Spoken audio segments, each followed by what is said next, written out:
So I'll be talking a bit about confidentiality. So as you guys know, in psychiatry it's a little bit unique. So I give you an example.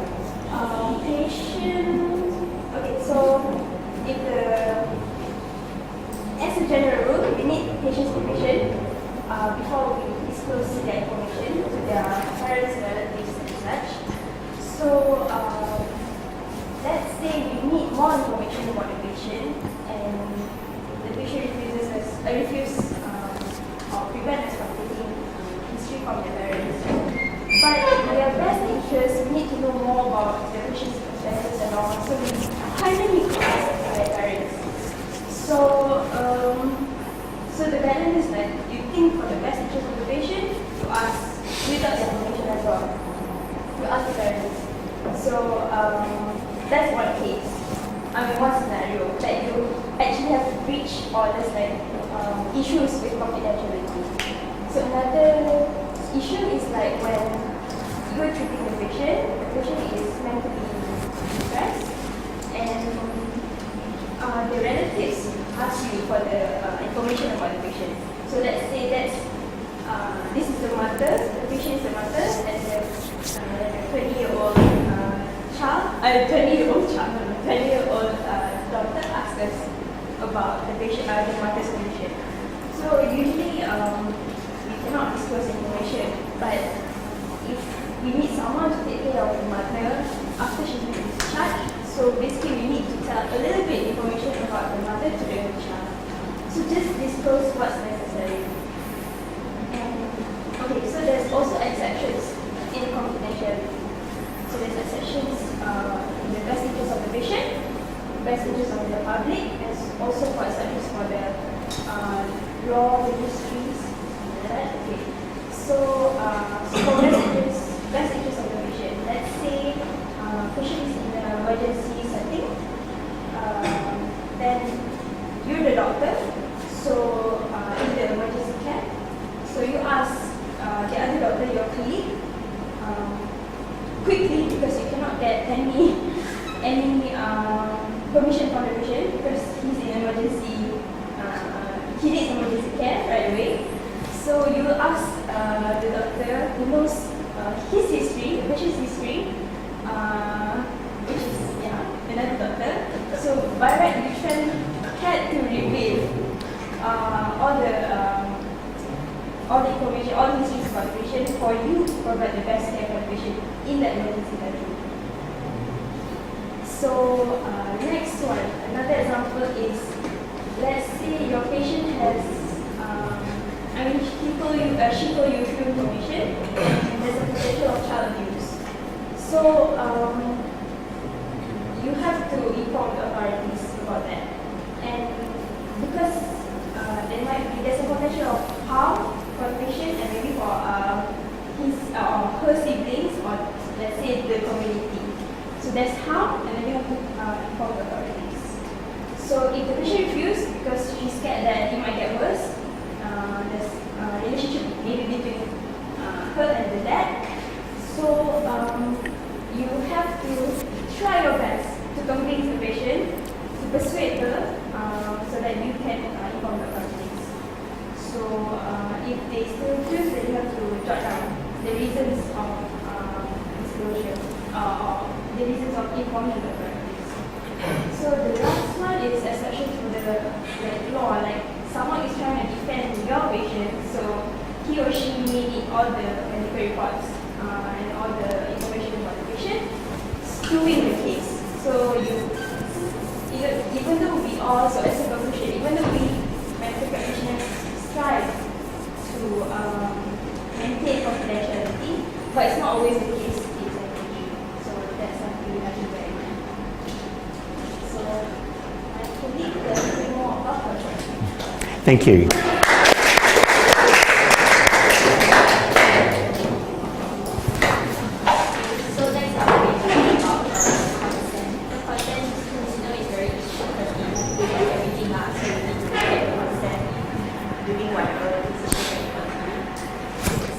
Basically, consent you need to determine whether the person is competent enough to make a decision. So, how do you know?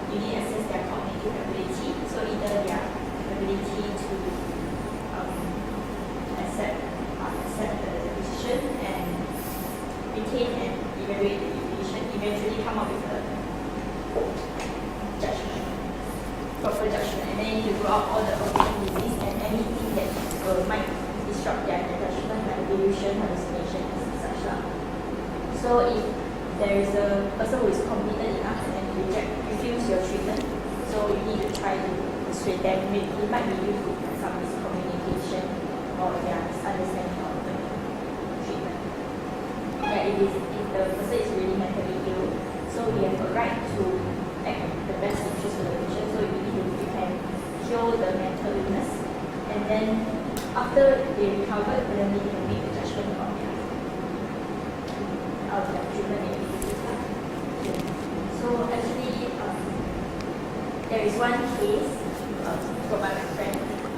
She said that after cutting the patient is cooperative, and then she able to make sound judgment and all the she has good insight, everything, like no psychosis, no hallucination, no anything. Okay, and then recently she brought in here is because she unable to pay the hotel fee, so he brought in like the police to the medicine department. So actually underlying this, the mother and the daughter has not really good relationship because the mother rejected the daughter's boyfriend. So yeah, then so in this situation the daughter feels like she wants to edit the mother, even though the mother didn't marry, but in the end the mother is very just to hear. Yeah. So I want to ask for what you guys think about this. So when I cut the vision, but she has underlying bipolar history of bipolar.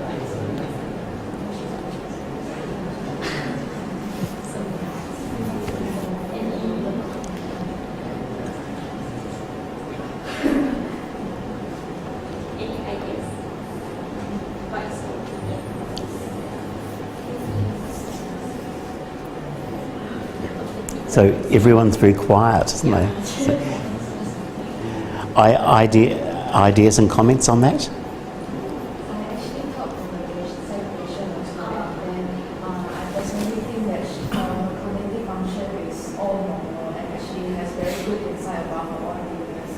And she doesn't really harm anyone. So actually there's no indication to put the patient in just because of what the doctor said, but we cannot really tell whether the doctor is telling the truth or not. That's good enough. So I want to ask also, so if this kind of situation, what should we do? So I'll actually come to that in my part, if that's all right. Yeah. So, all right. Thank you.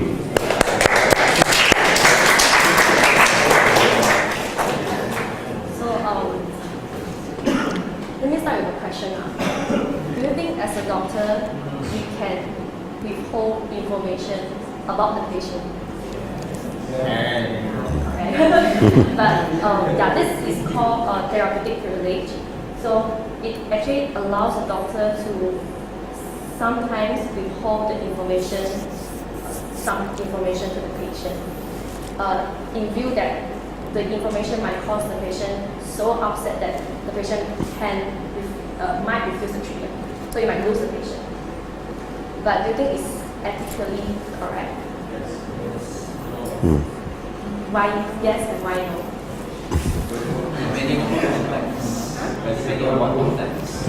no? Not all at once. So Depending on what context. So you agree with Depending on what context. so any other opinion? Okay, so yeah, depending on the context, but actually, although it's legally like the doctor is allowed to do that, but ethically saying it's not that correct, because at the end we still want to respect the patient's autonomy, and we want the patient to make informed consent. So like that's what I'm saying, if the patient is not fully informed, how can they make informed consent? Yeah. So yes, question. We first do more harm. But if you know that telling him about his condition will harm him, isn't it against the law? Yeah, correct. Good question. So there's no really totally right or wrong answer, but well done.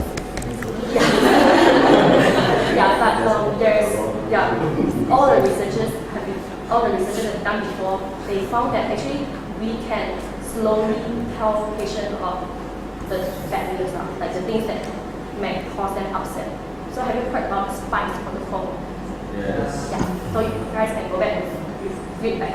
So we can step by step tell them the things, the bad things, slowly like assess what's their understanding of their current condition. Are they able to accept this point? At this point, then you slowly release the information. Why is it more important to tell than not to tell? Because if at the end the patient realizes that you didn't tell the whole truth, then the patient can sue you because you did not do what you should do. And the patient can lose trust in you, or even doctor, this profession as a whole. Yeah, and then you really can lose the patient forever. Yeah, so that's about it. But yeah, there's another thing we need to differentiate is patient waiver. Patient waiver means the patient is competent enough to tell you that I do not want to know. Then it's okay to not tell them. So that's their autonomy. So you respect their autonomy. But you have to let them know that if you don't want to know what's the benefit and what's the risk, that's a different situation. That is patient decided they do not want to know. That's called patient waiver. And if we, doctor, we do not tell them because we feel that they will be upset, that's called therapeutic privilege. Yeah. So so just a simple case. Let's say a young lady comes to find you. So in this context, you are not psychiatrist. You maybe is infectious disease specialist. So she came in and find that I feel that my skin very itchy, actually scratched because I still got worms coming in and out of my skin in my bowel or in my stool. And then I seek a lot of help before. All the doctors, GP, even psychiatrists, and they say I'm crazy. Then now I come to find you, I really feel that I got infection. And when you do physical examination, you also found that a lot of like scratching, scars. But you did not find any insect parasite or any worms. You do all the investigation, everything is normal as well. Then at the end of the session, the patient tells you that if you tell me that I'm crazy, I'm going to be very angry and then I'm going to leave you like that. So, yeah. So, what should we do? Give a placebo antibiotic and then psychological counseling. Okay, so first question is, you guys know what's the diagnosis?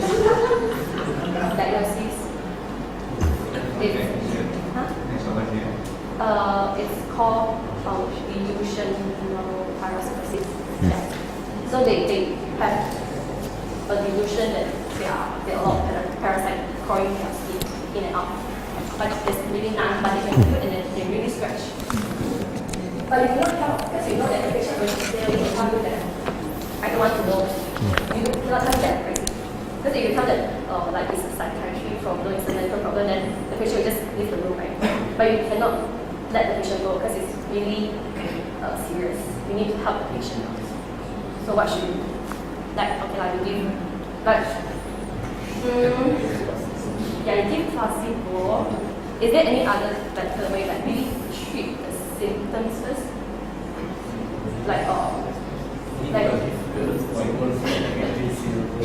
Okay, so according to the case, I'm not sure if it's correctly good method.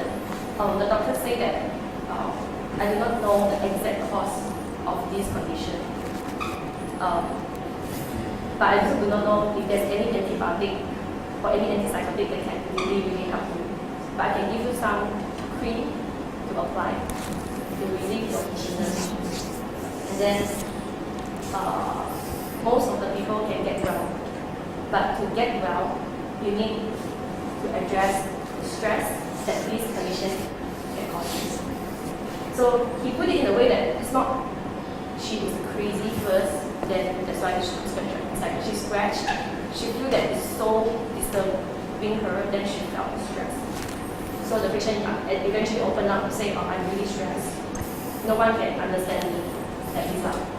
So at the end, the doctor asked her if you would go to see a psychiatrist that I recommend to address the stress caused by this disease. Then she said yes. So at the end, the only thing he did do is he didn't tell what is the diagnosis. Yeah, I don't really know it's correct or not, but I think There's no right answer. that's not right. Thank you. So next one is paternalism. So paternalism meaning you interfere the patient's will. Interfere the patient's will because you want to prevent harm or provoke good. Very common example in our life is like you have to wear seatbelt. You must wear seatbelt when you're in the car, wear helmet when driving, riding motorbike. These things like they limit your will. Actually, you can do what you want, right? But they limit your will because they want to prevent harm. So this is called paternalism. There's a lot of types. Mainly in medical sense, got soft and hard. So, examples, hard is like, let's say swimming in the beach. So for hard paternalism, they will just say if you swimming in the ocean and beach now. If you swim, then your action considered illegal. They straight say it's illegal, then we can fine you. Soft paternalism meaning they will put a sign there, swimming at your own risk. So they will persuade you not to swim there. But at the end, you still have the decision to choose. So in medical sense, it's like they actually encourage us to use more of soft paternalism instead of hard paternalism. Like just ignore the patient view even though they are competent.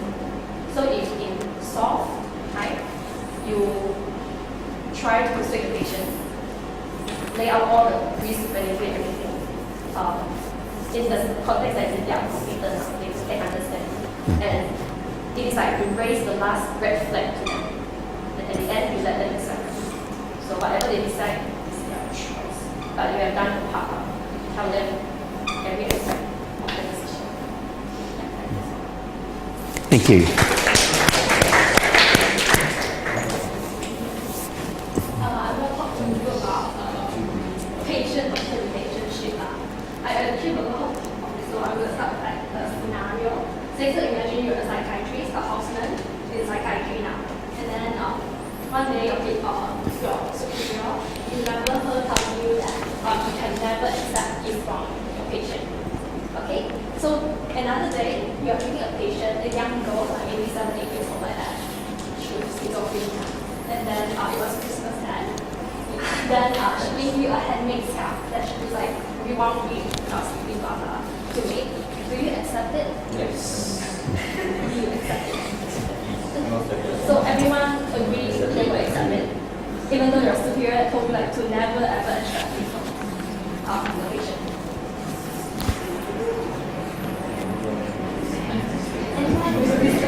So everybody's saying accepting gifts from patients is okay? No. Okay, who says no? Can I have a show of hands? It's okay. No, there's no right or wrong answer, seriously. Like, who says no? In this case, yeah. In this case, Who will not accept?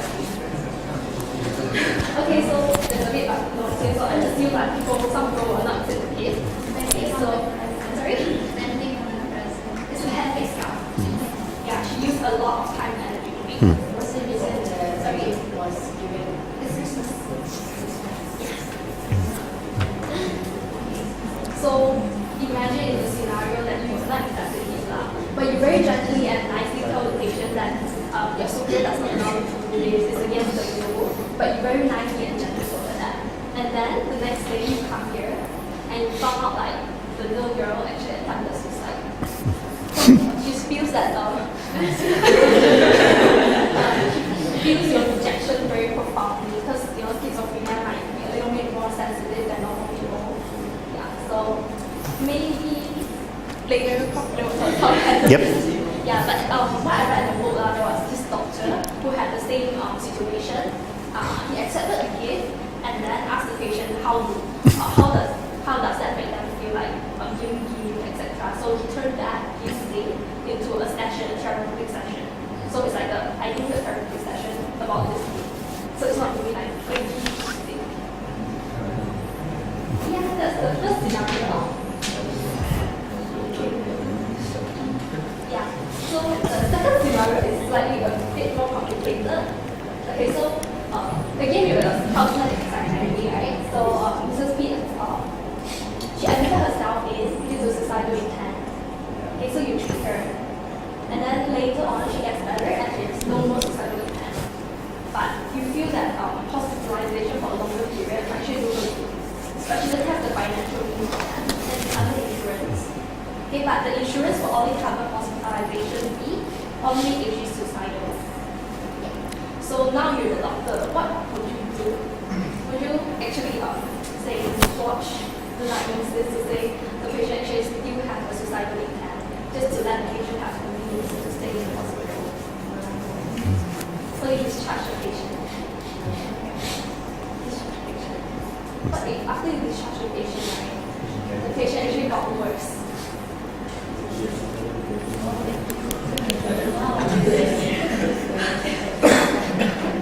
Yeah, again, there's no right or wrong answer because if you discharge a patient, the patient has a chance to get worse. But if you really watch the document, then you yourself might be, or even the patient might be harmed. Where the next doctor comes to treat her, right, and they see the wrong diagnosis, so they might give the wrong treatment, and that might actually harm the patient. Okay. Help the sponsor have Yeah. a look. Right. Now, there's always a good challenge for a guest lecturer because it's probably many years since I have lectured on ethics. And so it's good for me to sometimes go back and revise a little bit. And when I was having a look on Monday and then talking to Dr. Shane, the little textbook examples that he gave you, and firstly, thank you to the four of you who gave those examples. And we have to say, guys, to your disadvantage, women's power ruled today, yes? So I hope, it's going to be more equal next time. But anyway, thank you to the four of you, much appreciated.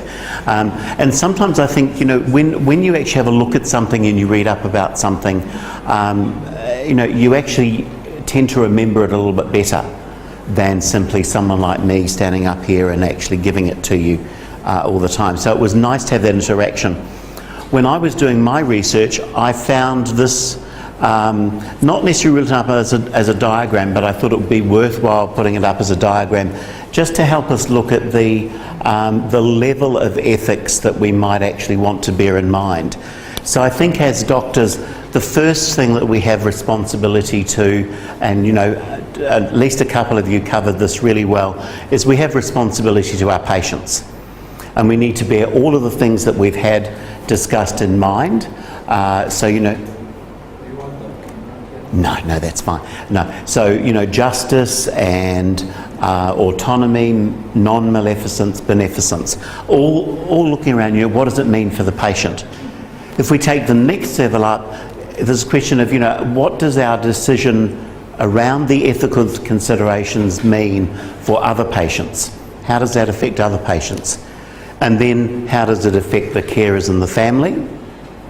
If we make those decisions, what is the significance for our colleagues, for other healthcare professionals, and then what's the significance for the wider health system? If we make a decision that then someone sort of says, well, if that applies now, it applies to everybody, does that stand up to the test of ethics?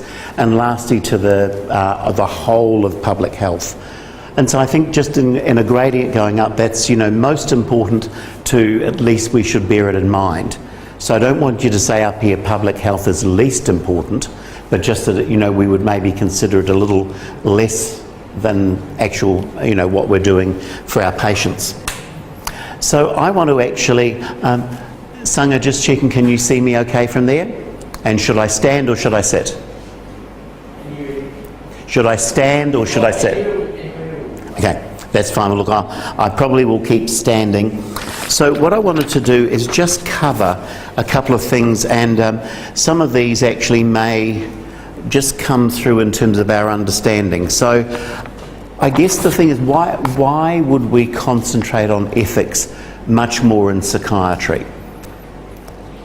And I guess again the examples make it clear, I think, that we are in a unique position often in psychiatry, and I guess surgery is the next one, but for psychiatry we actually have the ability in terms of our treatment to actually take away people's rights to make sure treatment happens, to enforce treatment. And that doesn't happen very in many other areas of medicine. So especially in mental health, we have to have those ethical principles in mind. Now, organisations like the American Medical Association, even if you go back, if you look on the outside wall here, you've got, I guess, the first attempt the first attempt maybe, if I say in Western culture, to deal with ethics, and that's Hippocrates, who actually tried to say, well, what does it actually mean for us to be a doctor and to have that responsibility and the privilege for how we actually manage and support our patients. But certainly, when I also had a look, for example, so the Royal Australian New Zealand College of Psychiatrists has, a book, a code of ethics, that it has the expectations of each of us, who are fellows of that college, to actually undertake in our day-to-day practice and our day-to-day activities. So really, really quite important. So there was a couple of mentions about paternalism, and I guess that balance of how you would actually manage involuntary patients. And there's a really good example in the Kaplan and Sadok textbook about someone who didn't want medication, and so the doctor was very careful to say, well, all right, I'm not going to force medication on you now, even though you're an involuntary patient and even though I have the power and I guess the backing of the law to actually give you the medicine. And the scenario goes on to suggest that a week later, as the patient was becoming more unwell, that patient said, well, okay, look, maybe I should try the medication, and they got better, and that was a good result. And even the scenario says, well, that's actually a really good example and a good result, and it doesn't actually go back to the question of what would we have done if that patient a week in and feeling less well had sort of said, I still don't want to take medication. That may be the bar in which we decide to actually lift our decision and actually treat someone with a greater degree of paternalism. I've often had a number of situations around involuntary treatment where someone, you're having the interview and it's really, really clear that that person is desperately unwell and they need to be in hospital. And they're saying, well, I've told you my story, but I don't want to come to hospital. And you sort of say, well, I actually think it's really important that you do come to hospital. In fact, maybe so important that I might actually consider a mental health order that will actually cause you to come into hospital against your will. And the immediate reaction is, if you do that, doctor, I'm going to kill myself. So ethical dilemma. So, I think then that is real. Someone can threaten to kill themselves. You need to balance, again, all of those things. Again, no right or wrong answer, but for that individual patient, what that risk is. And often the need to actually make sure the treatment is right. Later on, that person will quite often come back and give an apology for their behaviour. Prof Phillip and I on Sunday had the privilege of talking to 28 GPs about the treatment of anxiety and depression. And so in actual fact, I think when we were having some WhatsApp messages going backwards and forwards, you weren't disturbing me because I was working anyway. But,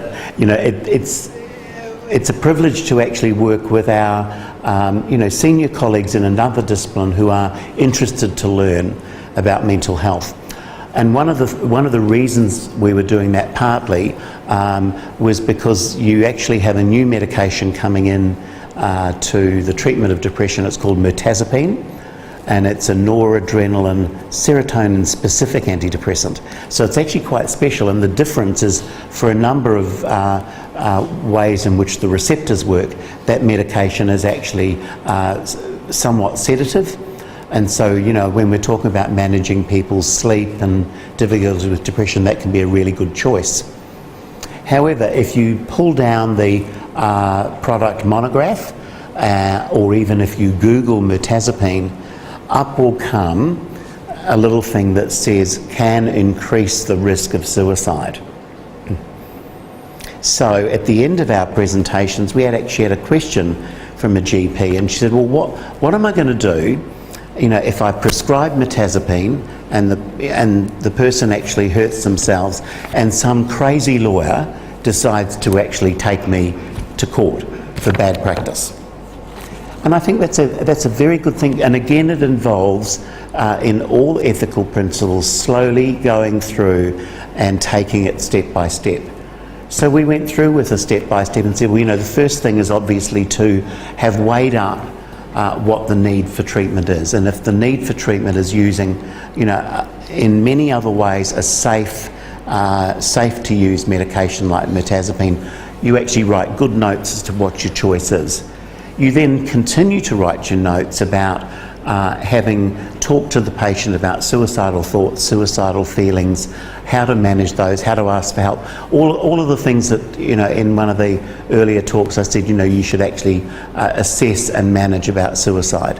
And then if in the very unlikely event, you know, that doctor was to meet, you know, the unfortunate thing of that person suiciding and a crazy lawyer, the notes are actually a very good indication that that person has behaved ethically and responsibly and actually done everything. We can't manage every single event in a patient's life. We would maybe like to, but the reality is we can't. So then I want to take you to another example where we undertake clinical trials for use of new medication. And sometimes it's common to do a clinical trial of an active treatment and an inactive treatment. And there's been lots of debate in the medical world, so it's not just about psychiatry in this case, it's across the whole of medicine, a debate about, you know, how right or wrong that is. How ethical is it, say, to have two treatment groups of patients, say, you know, both running down with breast cancer, to use a new treatment and to use a placebo. And at the end of that trial to evaluate and maybe have the realisation that 2 or 3 of patients in the placebo group have actually had a worsening of their breast cancer. Is that ethical or not? And I guess the hard answer is, you know, patients, if they know what those risks are, will often actually say to us, well, you know, I realise that I've got an illness that, you know, has the potential of being fatal, but I also realise that you want to actually bring new treatments in that will help people in the future. And yes, I'm aware that my treatment might be on the inactive arm of the trial, but I'm actually prepared to do that because I'm consenting to this clinical trial. So again, it's about giving our patients the information that allows them to decide, and we actually do that, I guess, you know, largely in partnership. One of the other ways around that is to actually do a clinical trial that has 2 active arms. So if, for example, going back to the mirtazapine situation, you wanted to compare mirtazapine to an SSRI, you could actually do that, and you would probably find then, as they did in that research, that the 2 active arms are equally active at the end. And so the answer is, well, we can be sure that both mirtazapine and the SSRI are effective treatments for depression. And that's one way of getting around not having a placebo arm. But I don't have a fixed view either for placebo trials or against placebo trials. But I think it's worthwhile in your careers having a think about that. One of the other areas of ethics and autonomy, particularly, is, you know, how we release notes. Okay, so there was that earlier discussion. Now, you know, I've often been in a situation where I've been asked to prepare a report for the criminal court. So a patient will come to see me charged with an offence, and the responsibility of the report writer is to actually provide, a reliable psychiatric history to the court. Not necessarily to write justification for why the patient should be punished or not punished, not to give a justification for why maybe any lenience should be shown to that person. Now, the Australian convention in this situation is right at the start of that interview.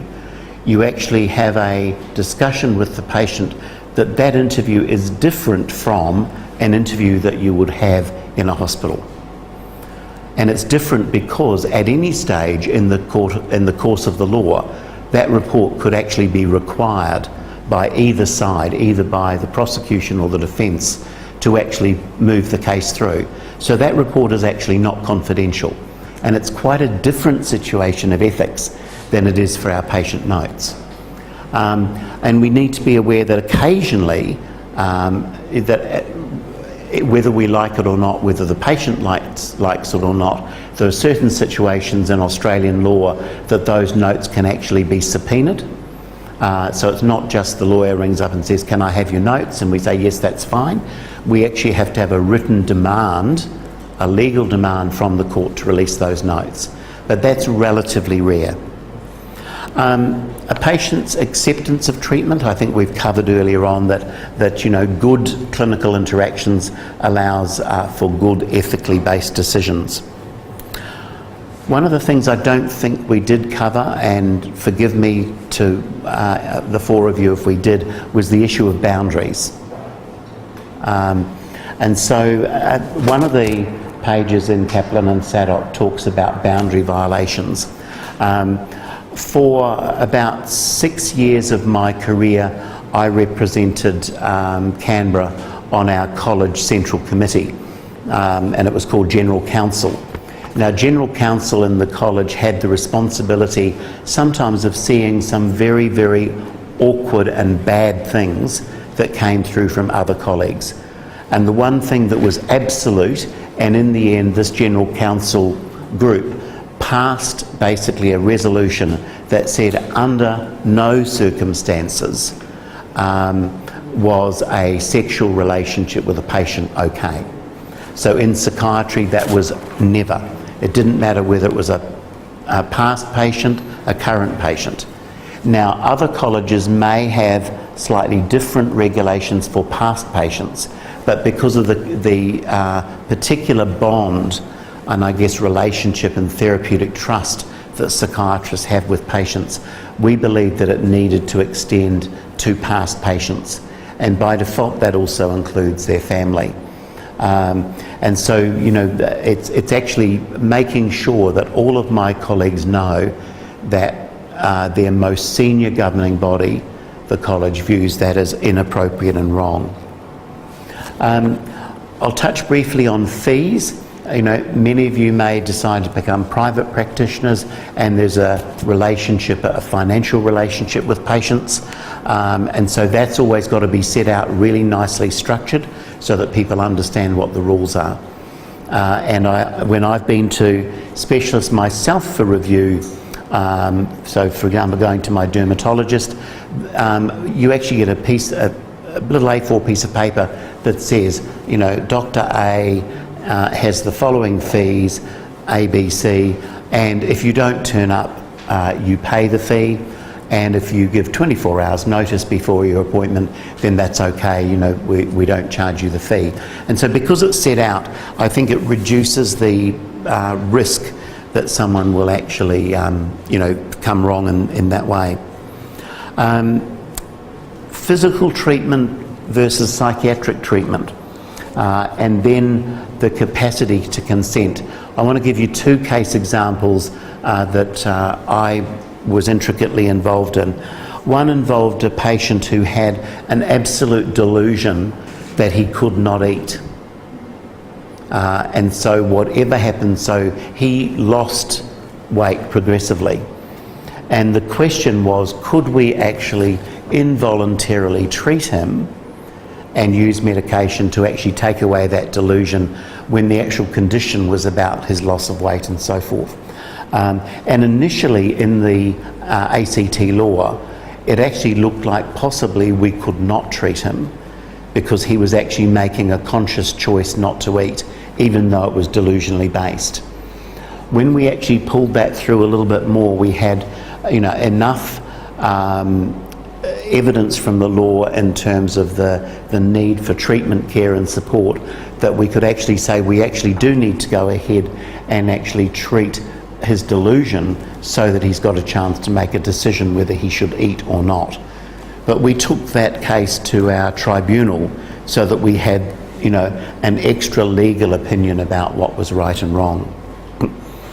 One of the more interesting ones was an intellectually disabled young woman who for a long period of illness had been very, very unsettled. And there was no doubt at all that we had to have a legal order to arrange treatment of her illness. And she wasn't really able enough to tell us what her medications were for. So she wouldn't, for example, look at the purple tablets that were sodium valproate or Epilim and say, oh, doctor, that's actually for treatment of my high moods and my manic disorder. What she would say is, oh, that tablet keeps me well. So it's a rudimentary understanding, isn't it, about what the medication's for.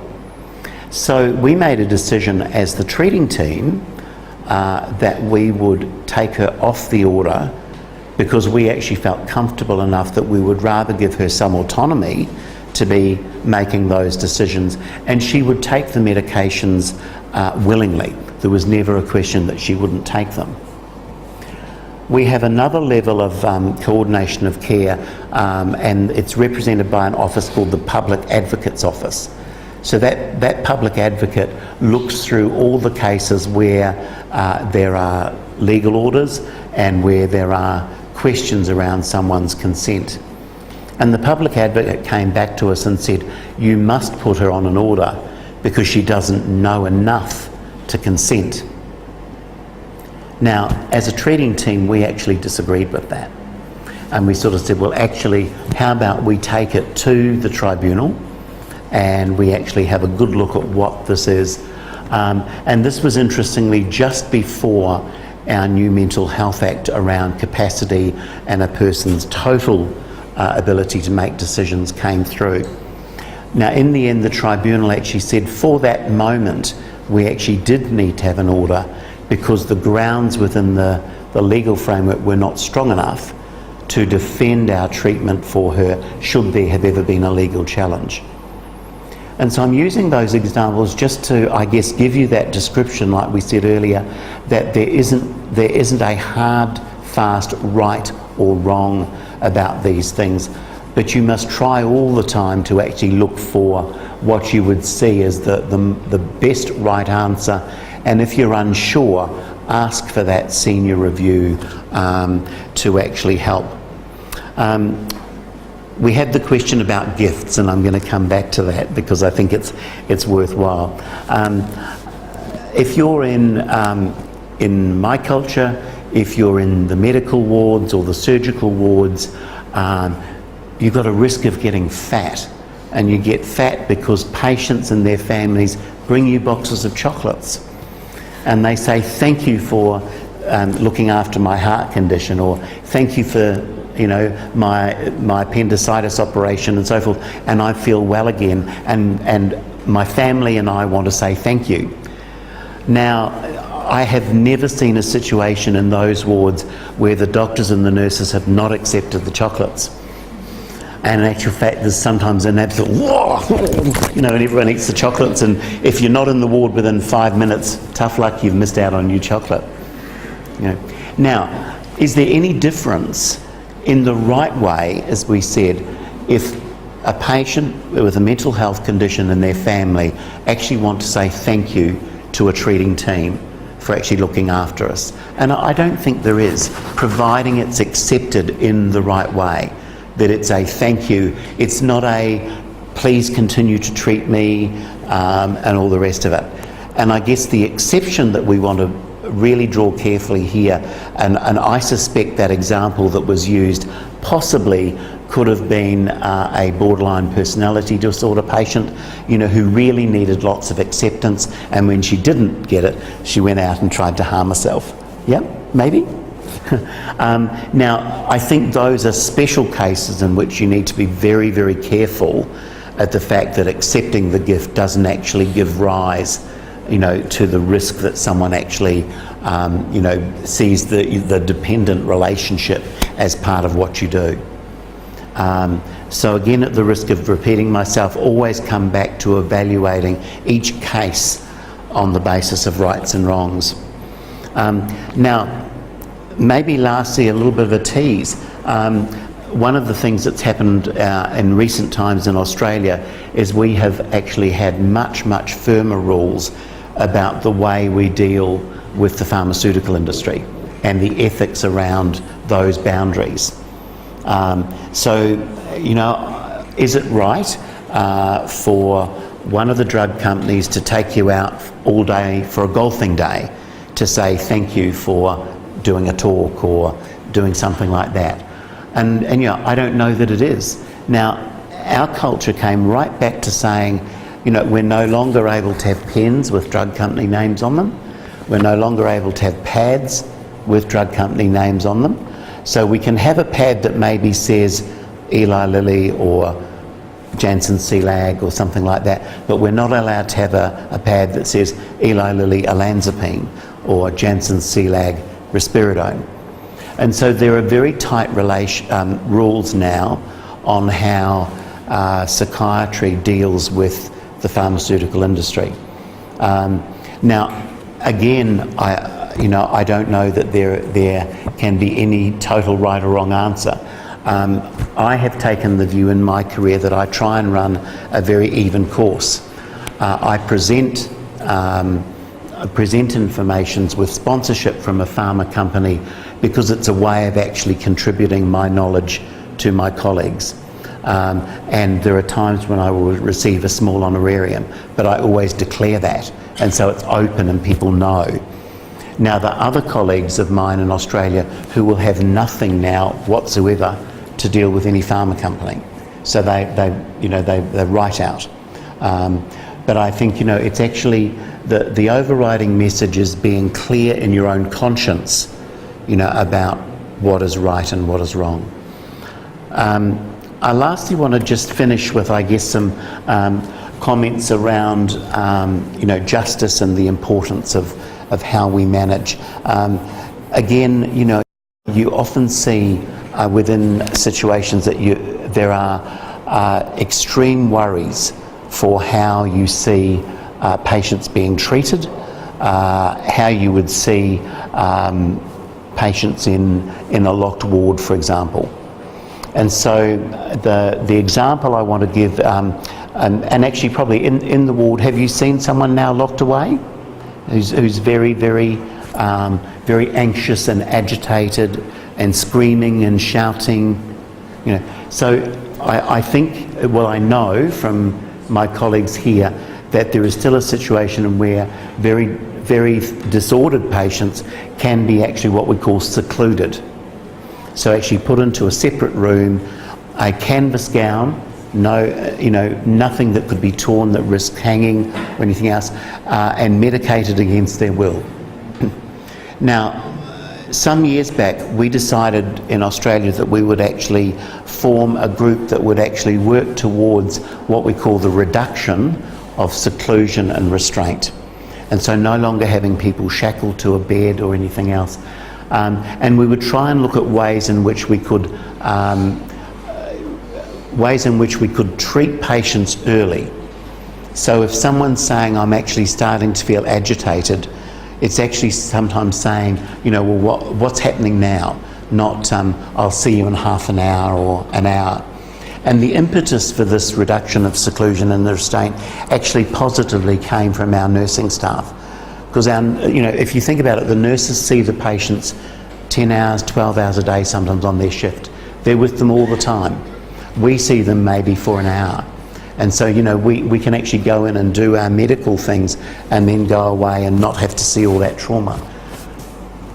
But the message we were trying to get back is the difficulty is if you have a patient who is secluded and then finally accepts treatment and they get well and they leave hospital and they're doing okay, but then they start to relapse again, the last people they're going to come and see is us, because they're going to say, the last time I tried to seek help for my depression or my psychosis, the doctors and nurses took me away and they locked me away. And so it becomes incredibly important to say, how do we actually do the right treatment? And the right treatment is not necessarily about putting someone, in a locked room. And there are now, we now have in the ACT a reduction of seclusion rate from 11% to 1%. And there are very rare circumstances like that 1% where nothing else has worked and you have to actually protect the nurses and protect us from the harm that patient could do to us because they're so unwell. And that patient's not deliberately trying to hurt us, but actually, they're just so unwell that they just start to lash out. So, I think that's a really nice example to close because it has a whole load of ethical considerations in it about involuntary treatment, about, taking away someone's rights as a balance towards getting them well. All right, we're just after 3. Tomorrow is my last day and I have the small group of us meeting at 10:30, but it will maybe mean that I don't get to meet with all of you as a group. So what I wanted to do, if you can bear with me, is maybe just have 5 minutes for maybe some feedback for me, for Prof Philip in terms of if he organises other people to come and talk to future groups. What would you like to see? Is there anything that we could do differently?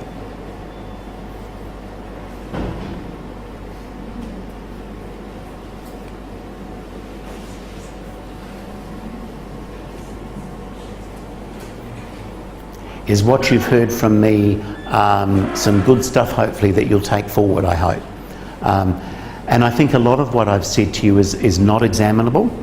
And I actually think that that's good because, being good doctors is not about just passing exams. Being good doctors is about knowing the stuff to actually go on and actually be good clinicians.